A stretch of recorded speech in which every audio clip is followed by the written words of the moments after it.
Virgin Galactic may be working to send billionaire Virgin owner Richard Branson on a suborbital spaceflight 2 weeks before Amazon founder Bezos plans to board his Blue Origin company's new Shepard vehicle to do the same thing, according to an anonymous source who spoke to space blog Parabolic Arc.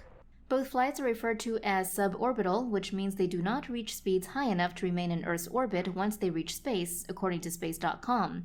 The flights do not come without risks. In 2014, a Virgin Galactic test flight crashed over the Mojave Desert, killing one of its pilots, according to the BBC. Furthermore, there are questions over what it means to reach space.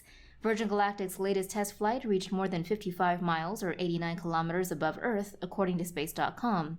This is above NASA's 50-mile or 80-kilometer definition of space. Blue Origin's new Shepard can reach above 62 miles or 100 kilometers, according to the BBC. That's known as the Karman Line, which broad international agreement designates as the starting point for space.